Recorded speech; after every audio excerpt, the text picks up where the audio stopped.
자, 여러분 안녕하십니까? 여러분 우리 2017년도 간평사 경제학 기출문제 6번서부터 10번까지 같이 풀어보도록 하겠습니다. 자, 이쪽에서 보실게요. 자, 6번인데요. 사과 수요의 가격 탄력성이 1.4야. 그러니까 이거는 가격이 탄력적이다라는 걸 알 수가 있죠. 사과 수요의 감귤 가격, 감귤과 사과의 관계를 알 수 있는데 교차 탄력성이 0.9야. 여러분 두재화에 대한 교차 탄력성이 양수가 되면 이거 보완관계입니까? 대체관계입니까? 서로 대체관계다라는 것을 알 수가 있고요. 대체제 관계다. 사과 수요의 배 가격에 대한 교차, 배와 사과는 이게 음수네. 그럼 교차 탄력성이 0보다 작아요. 그러면 이거 어떻게 된다? 네, 보완적인 관계다 라는 거 알 수가 있습니다. 사과 수요의 소득 탄력성은 1.2다. 이렇게 되면 네, 사과에 대한 소득 탄력성인데 1.2니까 1보다도 커. 0보다 큰 상황이니까 정상제 중에서 1을 기준으로 해서 우리가 필수제와 사치제로 하잖아. 그러니까 1보다도 크니까 사치제다 이렇게 생각을 하시면 되겠습니다. 네, 오케이 이해되시죠? 다음 설명 중 옳은 것을 모두 고른 것은 이렇게 있습니다. 자, 사과는 소득 탄력성이 0보다 크니까 정상제는 맞습니다. 오케이. 자, 그 다음에 니은 사과 배는 대체제다. 사과와 여기 보시면 배는 교차 탄력성이 0보다 작으니까 보완제다. 감귤과는 대체적 관계다. 이렇게 얘기해야죠. 되셨죠? 니은 디귿이 틀렸네. 다음에 리을 볼게요. 다른 조건이 일정 불변일 때 사과 가격이 상승하면 자, 사과에 대한 여기 보시면 가격 탄력성이 1.4라는 거 보이시잖아. 자, 1.4라는 것은 가격에 대해서 Q가 더 민감하게 반응하는 겁니다. 그럼 Q가 빠르게 이렇게 감소하게 되는 거 알 수가 있죠. 자, 그러면 우리가 이게 총수입이라는 것은 P 곱하기 Q라고 할 수 있는데 자, 그러면 이 TR 이게 P가 올라가는데 Q가 감소하는 게 너무 크게 되니까 TR은 감소한다 이렇게 보시면 되겠습니다. 이해 가세요? 자, 여기서 총수입은 감소한다. 맞습니다. 자, 그래서 답은 기역과 리을 3번입니까? 예, 이렇게 정리하시면 되겠네요. 자, 다음 볼게요. 자, 7번 주어진 소득으로 X제, Y제 두 제화만을 소비하는데 요 콥더글라스 효용함수라고 되어 있습니다. 자, 이렇게 예산제약식이 만약에 소득 M이라고 할게요. X의 가격 X, Y의 가격 Y. 콥더글라스 효용함수로 이렇게 있고요. 얘가 알파, Y의 베타 이렇게 돼 있다라고 하면 여러분 이때 우리가 효용 극대화되는 X의 소비량은 구할 수 있죠. 어떻게 구하면 돼? 요거 지금은 이렇게 정리 암기하셔도 됩니다. 알파 플러스 베타분의 요 알파가 가고요. 그 다음에 여기 소득 M이고 여기는 X의 가격 이렇게 되는 거예요. 자, 그리고요 Y도 마찬가지야. Y도 알파 플러스 베타분의 대신 베타가 이렇게 가고요. 소득 M을 PY로 이렇게 나눠주게 됩니다. 이해되셨죠? 자, XY가 정상제인가 아닌가 이거를 파악하려고 하면 X에 대한 수요 함수 그리고 Y에 대한 수요 함수 이거를 도출해야 됩니다. 자, X의 수요 함수 도출할게요. 알파 플러스 베타가 1이야. 3분의 1 더하기 3분의 2 되어 있으니까 알파 플러스 베타는 1 이렇게 돼 있어요. 여기다 집어넣으면 어떻게 돼? 알파만 쓰면 되겠지. 3분의 1 그리고 소득 M 여기는 PX. 자, 그러면 여기서 뭘 알 수 있어? 정상제다라고 하면 소득이 증가했을 때 이걸 보는 거야. 소득이 증가할 때 X의 소비량이 증가하죠. 정상제지. 이 소득 탄력성도 1이라는 거 찾아내실 수 있으십니까? 이거 변화율로 표현해도 되고 직접 계산해도 됩니다. Y는 어떻게 돼? Y는 얘 y도 가중치가 이렇게 3분의 2의 가중치를 두면서 소득액을 py로 이렇게 나눠주게 되는 것이고, 자, 이때 여기 보시면 소득이 증가하면 역시 y의 소비량도 증가합니다. 동조적인 성격도 지니고 y제에 대한 소득 탄력성도 1 이렇게 됩니다. 이해가시죠? 다음 3번 볼게요. 무차별 곡선은 원점에 대해서 볼록하다. 그치? 이거 한계 대체율을 계산해야 되는데 x분의 y 그런 꼴이 되겠죠? 그래서 요거는 바로 한계 대체율이 체감한다 라는 걸 통해서 알 수가 있고요. 자, 다음 4번. 두 재화의 가격 비율에 따라 어느 한 재화만, 아니요, 이거 한 재화만 이게 구석회잖아. 이때는 구석회가 발생하기 어렵습니다. 아주 극단적인 어떻게 뭐 그렇겠지만 뭐 쉽지가 않죠. 왜냐면 여러분 생각해봐. 예산선이 이렇게 있는데 무차곡선이 체감하게 되는 이런 상황이기 때문에 구석회가 발생하지 않아요. 구석회는 두 재화 중에서 어느 하나만 소비를 하는, 그래서 효용극대화 선택점이 요 안에 있잖아. 요 안에 이렇게 재화가 이제 0이 아닌 요거를 내부해다, 이너 솔루션이다 이렇게 얘기를 하게 되는 것이죠. 네, 그 정도 보시고요. 요게 틀렸어. 4번이. 다음 두 재화의 가격이 동일하다면 y를 x제보다 더 많이. 여러분 여기 보시면 x의 수요량, y의 수요량이 있어. 소득은 똑같죠? 소득은 똑같고 x, y 가격이 똑같다라고 하면은 어떻게 되겠습니까? 그치? 여기 다시 한번 이렇게 봅니다. 그러면 m은 똑같고요. px랑 py가 같다면 이거라면, 아니면 m이 뭐 10이고 px가 1이라고 해도 상관없고, 그러면 x랑 y 소비량일 때는 x의 효용 극대화 선택보다 y의 효용 극대화가 2배 더 많아 이렇게 알 수가 있겠죠. 이해 가시죠? 네, 맞습니다. 네, 그 정도 봐주시죠. 자, 다음 8번 같이 한번 보도록 하겠습니다. 자, 8번은요. 영화관 A의 티켓에 대한 수요 함수가 이렇게 있어. A의 판매 수입이 극대화되는 거예요. 판매 수입이라고 하면 이거 TR 아니겠습니까? TR을 맥스 한다 이렇게 보시면 되겠습니다. 자, 그럼 TR을 계산해야 되는데 가격을 물어보고 있잖아. 그러면 그냥 직접 P로 정리해도 되고, 아니면 P를 물어보고 있으니까 이렇게 하셔도 돼. TR은 P 곱하기 Q 이렇게 돼 있는데, 자, 우리 그 해설에서는 그 P로 바꿔서 Q를 구한 다음에 이 수요함수에 집어넣는데 그냥 바로 그냥 가격으로 정리하셔도 되겠죠. 자, Q를 집어넣으면 160 마이너스 2P 이렇게 됩니다. 됐죠? 자, 그러면 160P 마이너스 2P의 제곱 이렇게 돼요.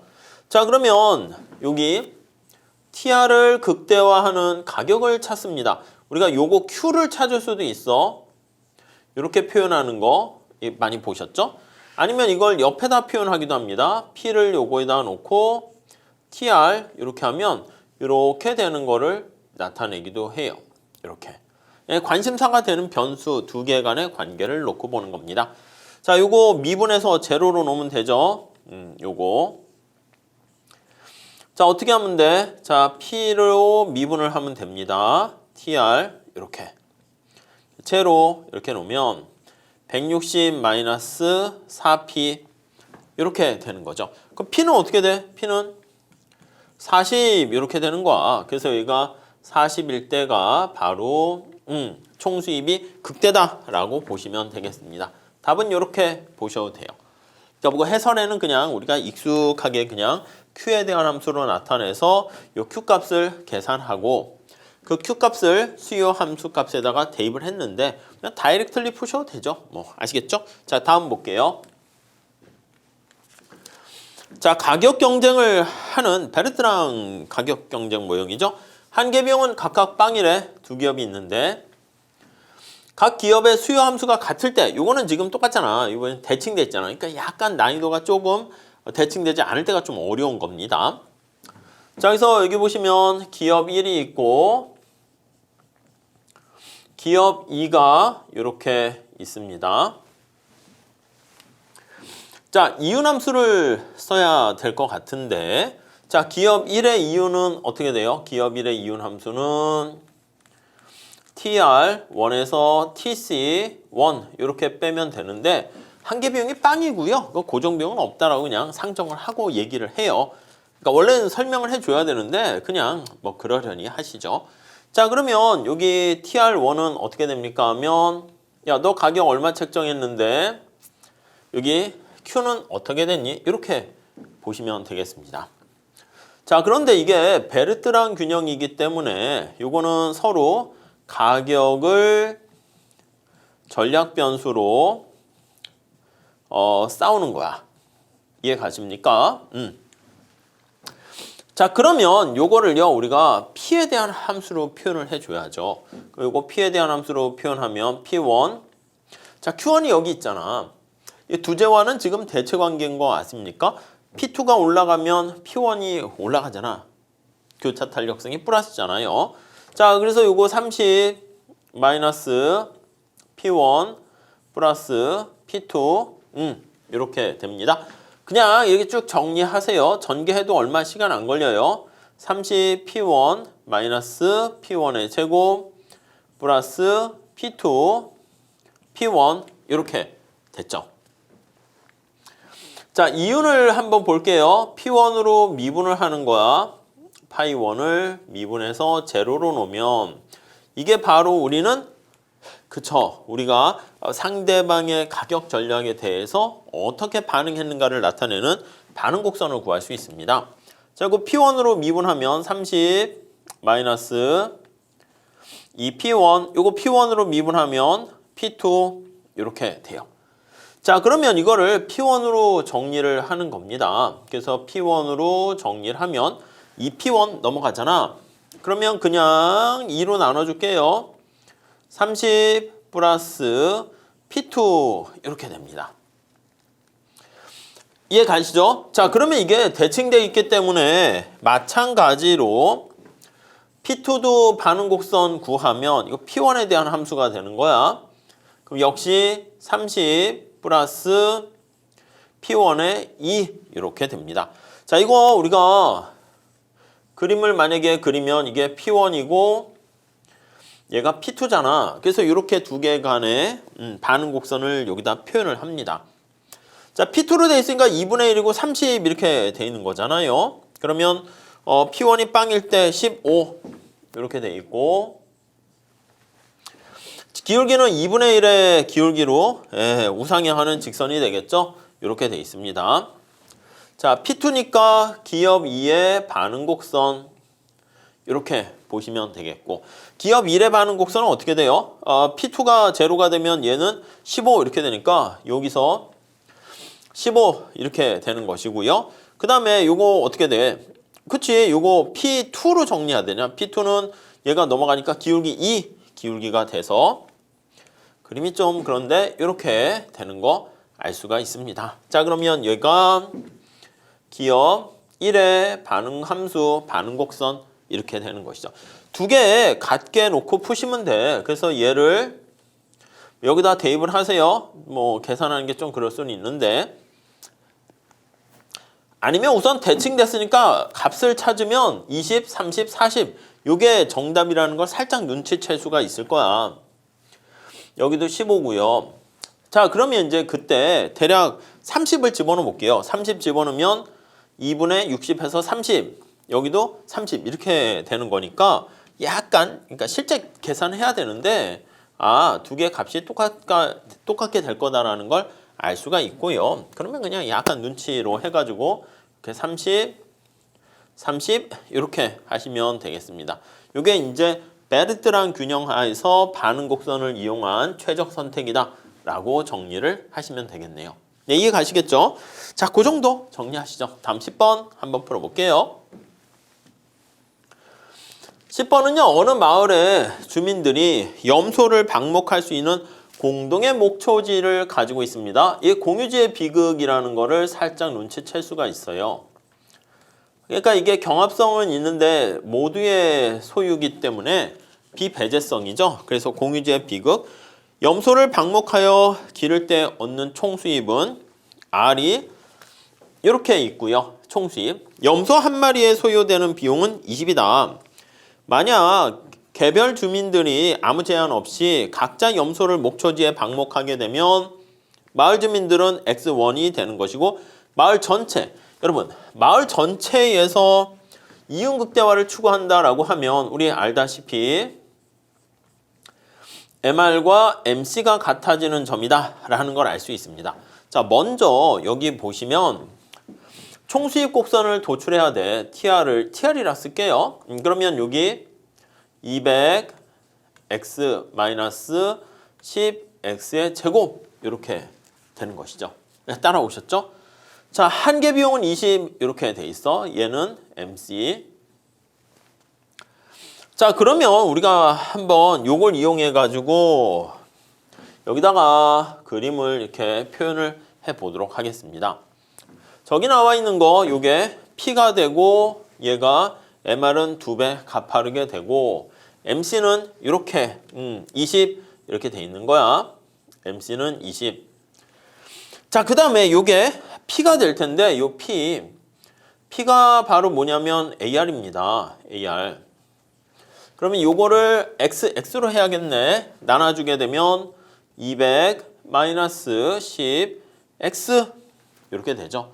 자, MR을 한번 구해봅니다. 얘가 MR이야. MR은요, 요거 미분하면 되는 거죠. 미분. 그러면 200 20 X 이렇게 되는 것입니다. 자, 그러면 앞에 얘기한 것처럼 이윤을 극대화한다 그러면 MR과 MC가 같아지는 요 점이 바로 최적 선택이 되는 거예요. 지금은 이제 가격을 물어보지는 않았으니까 요게 최적 선택. 이윤 극대화가 X2 이렇게 돼 있습니다. X2. 그리고 그게 아니라 여기 나와 있는 것처럼 그냥 각자 아무 제한 없이 그냥 손해는 안 보도록 하는 거야. 그래서 이윤이 거의 제로가 되는 수준까지 다 이렇게 가게 되면 요게 이제 암묵적으로 AC가 되는 거잖아. 그래서 아무 제한 없이 최대한 이렇게 되니까 손해만 안 보면 되거든요. 손해만 안 보면 되는 것이기 때문에 TR에서 TC를 빼는 게 제로가 되면 돼요. 그럼 이거는 어떻게 됩니까 하면 우리 알다시피 요 평균 비용과 이게 X 이렇게 있는 거니까 P가 AC랑 같을 때야. AC가 20 이렇게 되는 거니까 여기가 되는 겁니다. 자, 그래서 여기가 바로 X1 이렇게 정리를 하시면 되겠습니다. 자, 그래서 여기 있는 X1 값은 요거랑 20이 같을 때 요거를 계산하시면 되겠고요. 여기도 요거 MR 찾았죠? MR이 얘랑 얘가 같을 때 이렇게 보시면 되겠습니다. 그래서 MC가 20 이렇게 되니까 여기는 9, 여기는 18 이렇게 정리를 하시면 되겠죠. 그래서 답은 18과 9 이렇게 정리를 하시면 되겠습니다. 이해 가세요? 이 공유제 비극도 뭐 자주 출제되지는 않는 거지만 바람직한 수준보다 과다 생산돼서 문제가 되고, 그래서 여기다도 만약에 이런 외부성이 발생한 거잖아. 외부 불경제인 부정적인 외부성이 발생하게 된 것이고, 이러한 부정적인 외부성을 어떻게 해결해야 되겠습니까 하면은 여기다 세금을 때려서 여기에 맞추는 거지. 이만큼. 그래서 이렇게 텍스를 부과해야 된다. 뭐 이런 식으로까지 얘기할 수 있으니까 좀 잘 봐주시면 좋겠습니다. 자, 이렇게 해서 우리 살펴보시고 다음 시간에 11번부터 같이 살펴보도록 하겠습니다. 감사합니다.